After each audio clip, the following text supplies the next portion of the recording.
الليلة مش محمد، مش سمير عثمان طبعا. عريس الليلة، عريس الليلة مين؟ كريم بنزيما. Very good. We need to confirm. We're gonna fight until the end. Inshallah, it will be good. I see today match. I see Ittihad. I see Benzema. Today Benzema 2 goals. يعني amazing Benzema today. Focus and need the league. Alhamdulillah. But I think all my team, we play together. So if I score, it's because the guy give me the good ball, the good assist. So we work together. That's the more important. Every game is important. We know we have a final, but we still games to finish the league.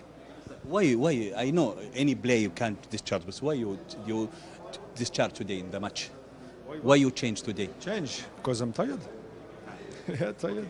I see you see the one you come picture in the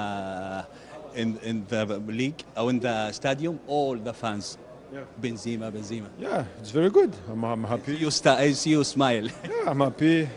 They are amazing fans. They push us. For me, it's the best in the Saudi, the Ittihad fans. So thank you. محمد الشيخ. ابو بدر، اول شيء خليني احيي وليد الخضير. بصراحه القدره على استنطاق بنزيما في اكثر من مباراه حتى يشعرك انه هو كان في علاقه بين الشخصين، وواضح انه بنزيما مرتاح لوليد. جميل جدا.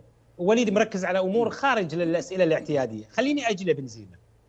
بالفعل اللي يقول الحي يحييك والميت يزيدك غبا. لاحظنا في الموسم الماضي، موسم نونو سانتو وموسم المدرب الارجنتيني، بنزيما مش موجود، الى درجه البعض كان يطالب برحيل بنزيما. واضح ان بنزيما ما كان مرتاح مع التغيير اللي البعض قال انه هو السبب في بنزيما، باحضار لوران بلان، باحضار ديابي، باحضار بريغو، باحضار عوار.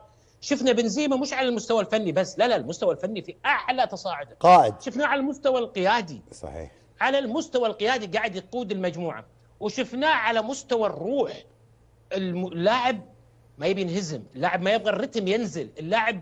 وبالتالي اعتقد ان ارتياح بنزيما ورهانه على خياراته ورهانه على التحدي بعد التغيير، اعتقد لاحظنا بنزيما كلاعب واثر ايضا على الفريق.